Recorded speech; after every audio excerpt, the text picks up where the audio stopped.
La ilaha illallah, la ilaha illallah, la ilaha illallah, Muhammadur Rasulullah. La ilaha illallah, la ilaha illallah, la ilaha illallah, Muhammadur Rasulullah. La ilaha illallah, la ilaha. Assalamualaikum warahmatullahi wabarakatuh.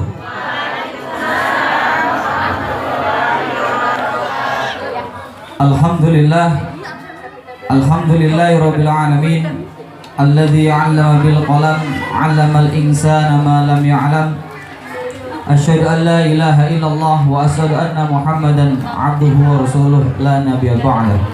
Rabbi shrah li sadri wa yassir li amri wahlul 'uqdatam min lisani yafqahu qawli. Amma ba'd. Hadirin wal hadirat, as'adakumullah. Yang saya hormati, ini ada guru saya di sini, Ustadz Muslim. Saya sampai grogi karena lapar, Pak. Mungkin ada Ustadz Muslim. Ya, Masya Allah. Ternyata ngundang Ustadz Muslim itu harus pakai surat dulu. Kalau nggak surat nggak datang ya. Masya Allah. Alhamdulillah beliau bisa hadir. Ini saya hormati seluruh wali santri, ya, ayah bunda sekalian yang berkesempatan hadir pada rutinitas bulanan kita, yaitu kajian parenting atau seminar parenting, yang insya Allah pada pagi hari ini kita akan membahas berkenaan dengan pembentukan jiwa anak.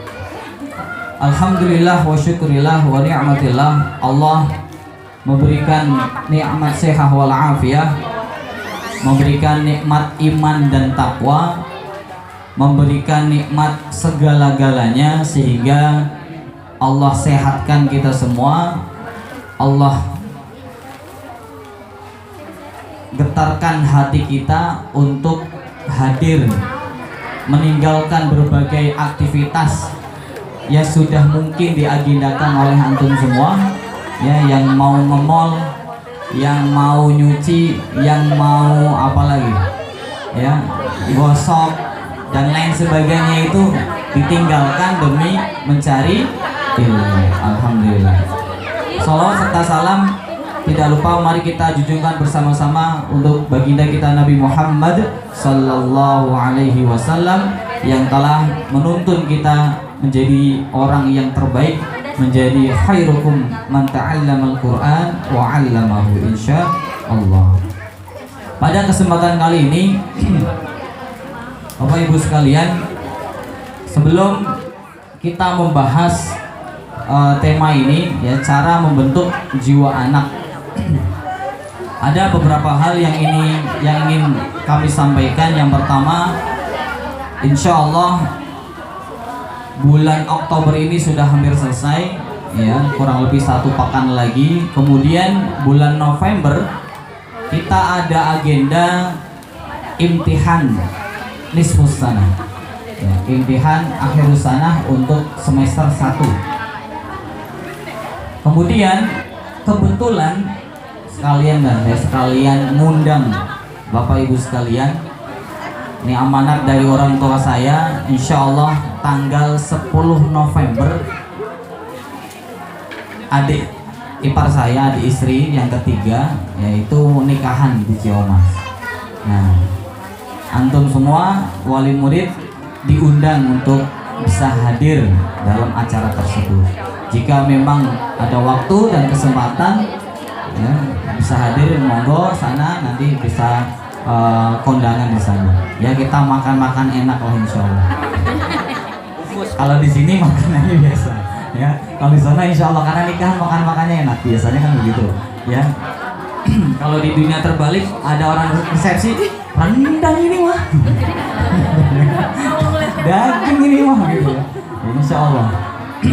Dan berkenaan dengan kegiatan itu, Ya sebenarnya kegiatan acara itu mepet banget. Setelah itu kita imtihan di Susana. Ya sepekan setelah itu di Susana. Dan karena kebetulan saya anak yang tertua, jadi harus ikut repot.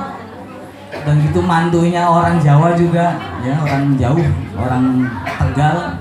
Kita harus, kalau orang Jawa itu kan ada ngunduh mantu segala macam. Nah kemungkinan dalam sepekan itu tanggal 10 sampai satu pekannya itu sebelum imtihan kita outlahkan dulu sementara Mahat Al-Fini. Ya, hitung-hitung persiapan imtihan, gitu ya. Karena pasti saya akan tiap hari nginep di sana, harus ngurusin ini ngurusin itu, bahkan harus ke Jawa juga, ya. Maka mohon maaf dengan segala kerendahan hati kita. Ketika acara itu nanti akan ada pemberitahuan resminya, apakah 3 hari, 4 hari, atau bisa jadi 1 pekan. Ya, karena kalau sayanya sih pasti 1 pekan. Cuma guru-guru kan masih banyak yang bisa mengajar. Apakah mereka sanggup menghandle beberapa kelas yang memang kita tinggalkan, gitu ya, sehingga kegiatan tetap berjalan. Nanti kita akan musyawarahkan, ya, sepakatin apakah berapa hari yang harus diliburkan. Setelah itu 2 minggu langsung imtihan. Setelah imtihan tidak libur, ya, masuk liburnya nanti pas anak-anak sedang imtihan atau ujian sekolah. Desember, ya, bulan, kalau BSD itu kalau nggak salah tanggal 2 Desember nanti akan ada ujian akhir semester, atau kalau sekarang namanya penilaian akhir semester atau PAS, ya, PAS. Itu nanti ketika imtihan mereka kita liburkan biar konsen belajar. Kenapa kita majukan? Ya karena biar nggak bentrok jadwal imtihannya. Jadi apalagi yang sekolah di sebagian kan sekolah di As-Saidah sama-sama ada setoran hafalannya, sehingga lumayan kalau harus double belajarnya. Ya, makanya setelah kita rembukan untuk Mahat kita majukan lebih dulu, selesaikan dulu, baru nanti anak-anak ujian sekolah, seperti itu. Ya, semoga itu menjadi kebaikan untuk anak-anak kita, ya, sehingga dalam mencari pendidikan atau melakukan pendidikan itu mendapatkan hasil yang terbaik. Kemudian nanti di bulan Desember insya Allah kita akan mengadakan haflah Nisfus Sanah seperti biasa, ya.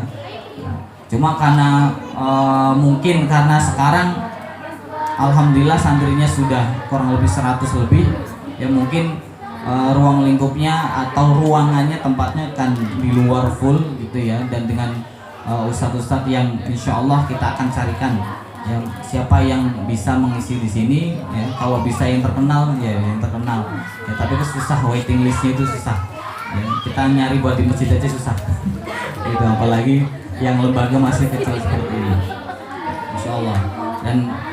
Dan banyak hal yang nanti sedang kita persiapkan. Di antaranya adalah mohon doanya, ya, kita terus berupaya berdoa dan segala macam cara untuk pembebasan lahan sebelah, ya, biar nggak numpuk seperti itu, ya. Nego-negonya sudah kita lancarkan terus sama Allah, nego sama orangnya juga terus. Ya, tinggal kita eksekusinya. Makanya mohon bantu doanya. Semoga Allah mudahkan, ya, karena banyak yang minta kita buka taut tahfidz anak usia dini, ya. Konsepnya sudah ada, bahasa isi saya udah punya kurikulumnya dan segala macam.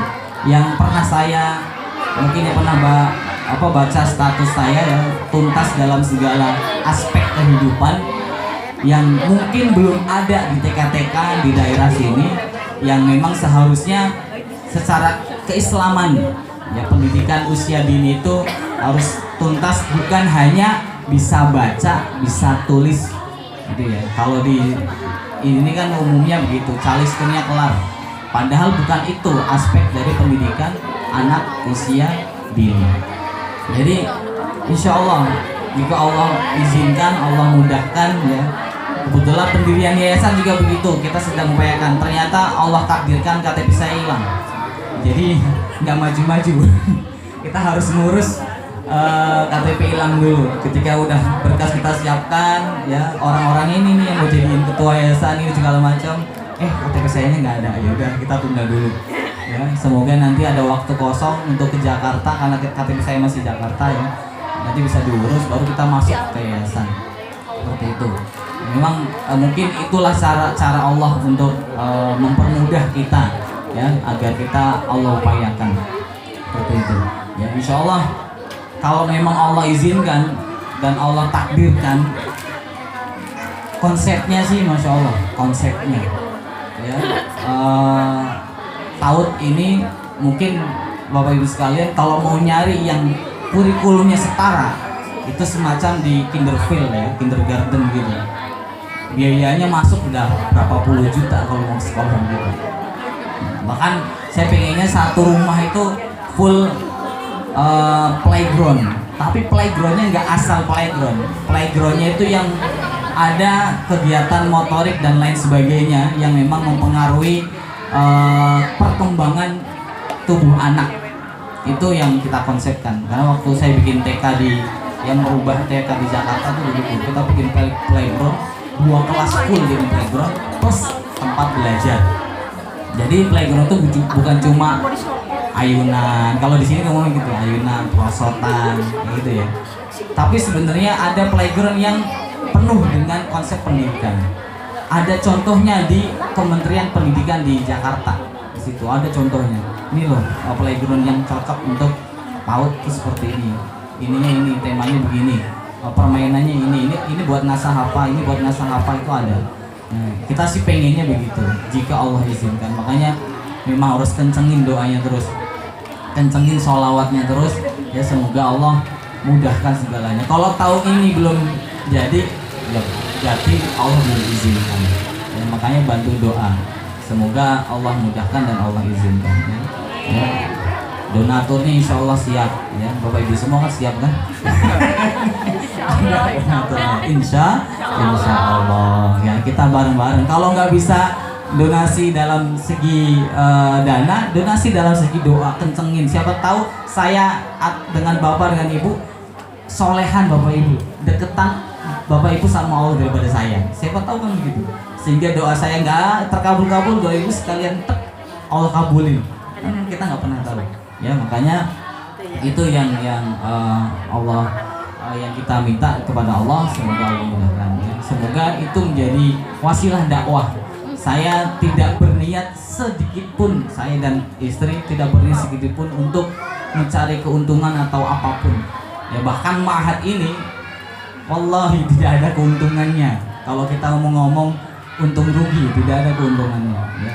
Yang ada ya kita terus kontribusi terus untuk ma'had dengan berbagai cara yang bisa kita lakukan. Dan insya Allah nanti di bulan November lah atau Desember kita akan launching program yang namanya voucher santri tahfidz. Yang pernah lihat status saya itu baru konsep ya. Voucher itu ada beberapa kategori ya, kategori voucher untuk santri yatim karena kita ada satu santri kita yang yatim. Kalau memang ada lagi tafadhol masuk, kita memang kuotanya bisa masuk kita masukkan. Kemudian ada voucher meja ini karena kebetulan meja kita kurang ya, ada kurang lebih 11 anak yang belum dapat meja. Ya, sampai sekarang saya cari donaturnya belum Allah dapatkan ya, sehingga nanti kita akan bikin itu. Kemudian perluasan dan perbaikan ruang sebelah ya, karena emang sebelah itu ama yang ngebeliin pokoknya itu wakafin ya, jangan dipakai buat rumah insya Allah.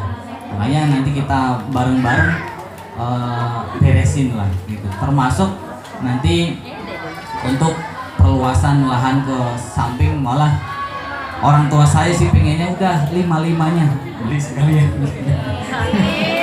5-5-nya beli sekalian, tingkatin jadiin madrasah sekalian gitu.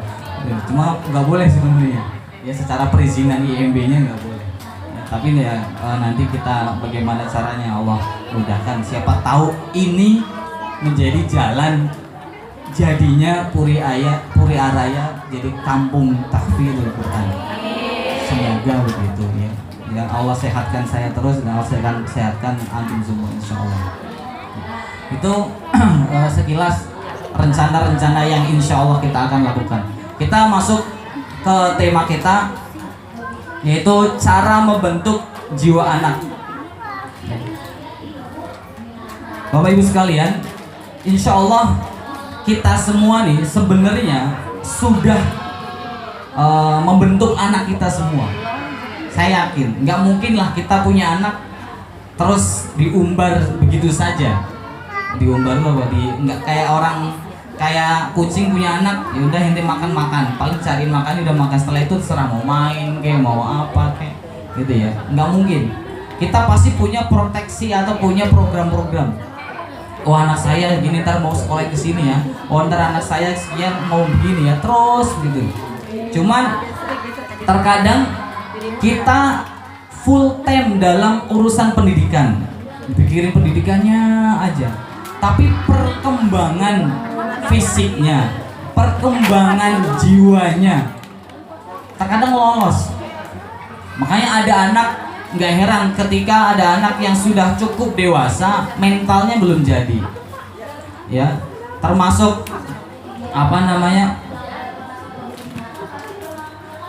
Termasuk saya dulu termasuk orang yang ketika usia SD, ya, punya masalah tentang perkembangan kejiwaan. Jadi gampang mentalnya itu jatuh banget ya, gampang nangis, gampang ketika kesenggol dikit dan segala macam, sehingga masuknya saya pesantren ya gara-gara jiwa saya yang rapuh saat itu. Sehingga orang tua saya mau memutuskan, ya udah daripada kamu sekolah seperti itu, bukan karena nakal lu, bukan karena nakal, karena emang kitanya itu gampang apa istilahnya, jiwanya itu gampang takutan, dia senggol orang dikit nangis, apa sedikit nangis, ngomong begini nggak bakal berani, ngumpet di pojokan. Itu jiwa kita yang tidak terbangun oleh orang tua saat itu. Mungkin karena nggak tahu orang tua saat itu. Beliau fokusnya bekerja, biayain anaknya aja, nggak mikirin nih anak perkembangannya seperti apa, kejiwaannya. Nah, ternyata hal ini penting dan Rasulullah menyontohkan. Jadi bukan secara psikologi saja, kalau kita baca-baca buku Tarbiyatul Aulad, baik secara Islam ataupun secara umum ya, kontemporer kan yang dibahas biasanya kalau kejiwaan psikologi, kan psikologi anaknya, ya itu yang dibahas. Ternyata Rasulullah itu ngasih tahu, gini loh kalau anak pengen mentalnya jadi, gini loh anak kalau pengen pede, gini loh anak kalau apa tangannya nggak pengen enteng atau nggak pengen gampang nangisan, atau ketika show up di depan itu udah nggak gemeteran, ya kan. Jangankan anak-anak kita aja yang udah dewasa, terkadang kan berdiri begini kakinya masih goyang gini gitu ya, atau tangannya gini bismillah gitu ya, karena tidak terbiasa dan mungkin tidak terlatih saat itu. Itu tentang kepedean, belum tentang kecerdasan emosional yang sudah pernah kita bahas ya, itu kan berhubungan juga dengan kejiwaan. Nah penanganannya seperti apa ya. Nah sebelum kita masuk, mari kita fokuskan ya, buka catatannya, HP-nya udah di silent, tadi MC udah ngomong ya, silent please. Seperti itu. Kemudian kita masuk ke tema. Yang pertama ada, kalau nggak salah ada 8 prinsip yang harus kita pegang, yang Rasulullah SAW contohkan. Meskipun nanti pada prakteknya bisa dikembangkan, ya bisa dikembangkan dengan, karena setiap keluarga biasanya caranya masing-masing, beda-beda. Masalah anaknya juga beda-beda. Ada yang hiperaktif, ada yang nggak aktif banget, tapi perkataannya yang aktif, ya verbalnya yang bagus. Ada yang mungkin linguistiknya yang bagus dan lain sebagainya. Nanti disesuaikan. Nah, prinsip pertama adalah memberikan ciuman, perhatian, dan kasih sayang. Saya tanya sama ibu sekalian, kalau anak ibu masih segini ya, masih kecil-kecil banget, pasti hampir tiap hari dicium. Iya benar. Iya. Nah sekarang PR-nya, kalau yang udah segede ini, badannya bukan umurnya, badannya. Udah SMP, saya kan muka-muka SMP nih. Kan anak-anak SMP sekarang gede-gede kan? Anak-anak SD kelas 6, anak SMP kelas 5, kelas 7 ya, 7, 8. Itu kan gede-gede. Apakah masih perlu ciuman, perhatian, dan kasih sayang? Perlu. Jangankan anak seumur gitu, bapaknya aja perlu, ibunya juga perlu, orang dewasa saja perlu sebuah interaksi tubuh. Karena secara psikologi interaksi tubuh itu kan juga ada imun-imun tertentu yang membuat ketenangan, ya kan, relaksasi tersendiri dan lain sebagainya. Ya, makanya ciuman dan perhatian dan kasih sayang jangan pernah putus, gitu. Jangan pernah putus ketika anak kecil diciumin mulu, digendong, kena, kemudian udah SD sana sholat, mau sekolah, nih duitnya nih, sana berangkat. Jangan gitu juga, gitu ya. Ketika masih lucu kita gemesin terus, giliran gede diamitin, janganlah, itu anak kita sendiri. Apa sih manfaat ciuman? Ya, ciuman berperan aktif. Ya, ini ciuman yang positif ya. Ciuman berperan aktif dalam menggerakkan perasaan dan kejiwaan anak. Ternyata ada manfaatnya.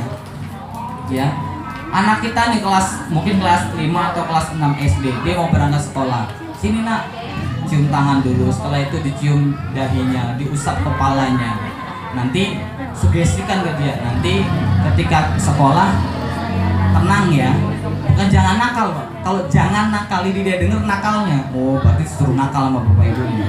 Ya, tenang ya, rajin ya. Seperti itu. Jadi pesan positif yang disampaikan. Ya, Rasulullah pun nanti ada contohnya. Apa sih yang Rasulullah contohkan ketika bertemu dengan Hasan dan Husain?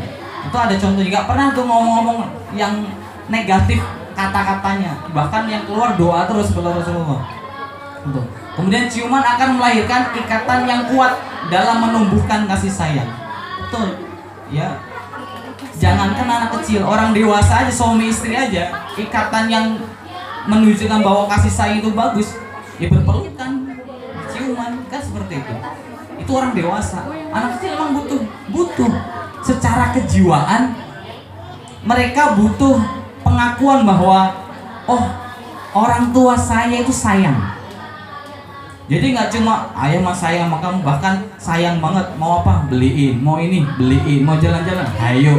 Bukan itu bukan pengakuan. Bahkan kasih sayang yang begitu, yang sukanya ngasih, terkadang malah menjerumuskan kepada hal yang negatif. Ya, esensinya jadi negatif. Sedangkan yang dimaksud kasih sayang di sini bukan itu, tetapi bukti bahwa betul-betul kita sayang sama anak kita meskipun sudah dewasa, ya itu sangat perlu banget. Bahkan saya nih sama ibu saya itu selalu digituin. Kalau ketemu apa, pelukannya itu lama banget, dipeluk lama, yang rajin ya nak, yang apa sukses ya nak, selalu dibisikkan pesan-pesan positif sehingga itu sugesti di otak saya itu ingatnya orang tua, oh aku pengennya begini, pengennya begitu. Itu yang dilakukan ibu saya, sehingga dulu yang saya bilang ceritakan bahwa saya adalah orang yang pesimistis dan lain sebagainya, itu berubah karena ternyata ketika kita sudah pesantren, orang tua udah jauh, dia mungkin udah merasa tua gitu beliau ya, sehingga perlu menanamkan sugesti positif melalui perkataan dan pelukan itu, sehingga kalau ketemu pun pasti digituin saya gitu. Kemudian mungkin beliau tahu bahwa dari 11 anak orang tua saya itu anak ke-11. Dari 11 itu yang berani jauh, yang dulunya paling kecil, orang Jawa bilang, paling penakut. Jadi dari 11 anak orang tua saya semuanya di Pekalongan. Dan saya yang dulu penakut banget malah jauh banget ke Jakarta dan ke Bogor. Itu yang mungkin membuat orang tua saya, emang bisa ya anak saya ini. Makanya beliau kalau nelpon tuh selalu positif terus. Kemudian kalau setiap bulan wajib saya nelpon. Jadi memberikan pesan positif dalam kata-kata. Begitu juga dalam pertemuan ketika ketemu. Kemudian ciuman adalah bukti dari kerendahan hati orang yang lebih tua kepada yang lebih muda, kepada anak-anak. Itu bukti. Atau membuktikan bahwa kita ya sebagai orang yang dianggap pengayom, orang tua ke anak, ya itu kan sebagai pengayom. Kemudian suami ke istri, kan suami itu pengayomnya istri. Ketika kita peluk orang yang lebih muda dari kita atau yang posisinya memang di bawah kita, sehingga mereka merasa terayomi, merasa ada yang dibuat, kalau bahasa gaulnya mah bisa dibuat bersandar, baik dalam hati, ya hatinya bisa disandarkan, kemudian kejiwaannya, kemudian energi positifnya. Kemudian ciuman ternyata adalah sunnah Rasulullah SAW dalam bergaul kepada anak-anak. Tafadhol Pak. Nih orang tua SD. Ya kalau enggak ya. Alhamdulillah bisa hadir. Kemudian apa buktinya bahwa ciuman itu adalah sunnah Rasulullah?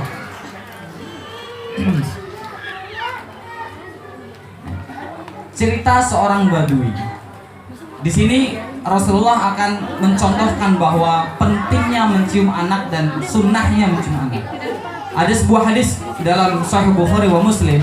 Aisyah bercerita, ada sekelompok orang dari bangsa Arab dusun. Jadi orang, kalau kita bahasanya badui, orang pedalaman, ya orang pedalaman, menemui Rasulullah SAW. Lalu mereka bertanya kepada Rasulullah, apakah kalian, kepada para sahabat ya, apakah kalian biasa mencium bayi-bayi kalian? Dia nanya karena orang desa nggak tahu, nanya ke para sahabat, apakah kalian biasa mencium bayi-bayi kalian? Para sahabat menjawab, ya. Lalu mereka berkata, demi Allah kami tidak pernah menciumnya. Mereka nih orang badui nggak pernah ngelakuin itu. Ya. Jadi anak lahir ya udah senang, mungkin ritualnya berbeda. Nama orang pedalaman biasanya tahu punya ritual masing-masing seperti itu. Kemudian Rasulullah SAW bersabda, saya tidak kuasa bila Allah Azza wa Jalla mencabut rasa kasih sayang darimu. Artinya apa? Rasulullah dengan hal ini mentakrir bahwa mencium itu adalah sebuah kasih sayang yang Allah berikan kepada manusia. Sehingga ketika Rasulullah melihat orang badui kok nggak nyium anak-anaknya, beliau katakan, saya tidak kuasa bila Allah Azza wa Jalla mencabut rasa kasih sayang darimu. Khawatir, kata Rasulullah. Karena apa? Ciuman itu kepada anak adalah bukti konkret seorang orang tua itu menyayangi anaknya. Ya. Makanya jangan bosan-bosan Bu, jangan cuma ketika mukanya imut dicium, ketika amit-amit kagak, jangan sampai. Rasulullah SAW mencium cucunya. Ada sebuah hadis yang menceritakan dari Abu Hurairah, Rasulullah SAW mencium cucunya yaitu Hasan ibnu Ali. Kemudian ada seorang sahabat yang bernama Al-Aqra' bin Haris melihatnya dan dia berkata, saya memiliki 10 orang anak. Wah, ini mirip anaknya sama orang tua saya, beda satu. Dan sekali-kali saya belum pernah memberikan ciuman kepada mereka. Padahal orang Arab kalau nggak salah, orang dewasanya kalau ketemu ciuman ya. Orang Arab kebiasaannya seperti itu. Orang Arab tuh begitu. Makanya kalau saya di sekolah Al-Azhar itu di Jakarta, kalau ketemu orang-orang Mesir begitu juga, mereka salaman, pelukan, cium kanan cium kiri. Meskipun kalau orang Indonesia sama laki-laki agak gimana, karena nggak biasa. Kalau buat mereka mungkin itulah tanda ukhuwah mereka tuh seperti itu, kebiasaannya. Nah di sini ceritakan ada seorang sahabat yang anaknya 10-10nya belum pernah dicium sama orang tuanya. Ya. Padahal kita satu aja hawanya gemesin, pengen nyium mulu, kadang masih tidur aja dicium biar bangun. Ya, dia nangis bingung sendiri. Ya kan? Maka Rasulullah SAW bersabda, barang siapa tidak menyayangi, maka ia tidak akan disayangi. Barang siapa tidak menyayangi, maka dia tidak disayangi. Artinya kalau kita gini, ketika hubungan psikologi atau kejiwaan antara orang tua dan anak terhubung dengan baik terus sampai dia dewasa SD kelas 6, dia SMP terus sampai SMA, insya Allah yang perempuan Pak nggak bakal nyari kasih sayang sama orang lain. Yang laki-laki nggak bakal menyayangi orang lain. Karena kan secara kedokteran kalau nggak salah psikologi juga, ketika ada anak kita perempuan, bapaknya yang deketin dan mereka biasanya lebih suka dengan bapaknya. Kalau anaknya laki-laki, dia lebih dekat dengan ibunya. Umumnya begitu, meskipun nggak semuanya seperti itu. Dan itu benar. Dan harus kita bentuk. Jangan sampai cinta pertamanya di umur dewasa adalah orang lain. Kan lebih baik cinta pertamanya adalah ayah dan ibunya. Kalau cintanya kepada orang lain kan bahaya ketika memang menjadi salah kaprah. Kalau nggak jadi salah kaprah sih nggak masalah mungkin ya. Emang udah umurnya mau nikah, nggak baksa. Tapi ketika masih SMP, SMA, masih awal-awal gitu ya, kemudian dia menyayangi yang bukan seharusnya disayangi, sehingga menjadi kesalahan di situ. Makanya jangan sampai putus. Ya jangan sampai putus. Sebenarnya ada film kayak yang film yang malam itu ya. Apa istilah sih di balik apa? Suami kebalik, dunia kebalik. Ya, dunia kebalik. Dunia terbalik. Suami terbalik. Oh, suami terbalik. Kan judulnya begitu ya. Bukannya ngomong suami terbalik. Itu sebenarnya secara sosial ya, kalau kita lihat ada bagusnya kalau ketemu salam dulu gitu kan ya. Assalamualaikum, keluar assalamualaikum gitu kan. Kemudian anak-anaknya cium tangan semua sama orang tuanya, sama orang tua situ. Ada positifnya. Ya meskipun ada contoh-contoh yang nggak benernya juga kadang, tapi ada positifnya gitu. Nah seperti itu seyogianya. Kalau orang anak kita kan sekarang, apalagi di zaman yang modern begini, ketemu salimnya cuma sama orang tuanya sendiri gitu. Kedua sama gurunya. Ketika ada orang dewasa lain dia lewatin. Padahal dulu kita mungkin ya kalau masih ngerasain sama seumuran sama saya. Dulu kita ketika kecil siapapun ketika ada orang tua, assalamualaikum salim, kan gitu. Nah sekarang tradisi itu hampir hilang karena mungkin kitanya orang tua nih yang modern ini terlelap dengan kemodernitas dunia saat ini, lupa dengan adab-adabnya semacam itu, sehingga kita diturunkan adab yang baik oleh orang tua kita zaman dulu, kita lupa nularin kepada anak-anak kita. Atau mungkin memang tontonannya bukan orang tua lagi, tontonannya bukan orang tua lagi. Oh orang tua saya begini, lihat contoh. Tapi tontonannya sudah TV dan YouTube. Ya, yang ditonton masya Allah. Yang dipegang bukan tangan orang tuanya, yang dipegang tangan HP-nya. Belum kalau salaman zaman sekarang kan ada yang begini, ya panas pak gitu. Ada yang begini, ya jangan gorengan ya. Nggak mau dicium gitu loh, itu harus dicontohin banget. Maka kalau santri sini saya nggak ulangin beneran. Saya gituin. Kenapa mau contohkan agar nggak salah? Karena yang adabnya ya harusnya dicium kalau emang harus dicium. Ketika memang sudah dewasa, biasanya kalau anak-anak ibtidak gitu saya nggak, kalau yang perempuan ya. Tapi ketika masih anak-anak SD, meskipun akhwat dan belum balik pun, menurut saya sih nggak masalah ketika memang itu menjadi sebuah adab mengajarkan salam dan salim.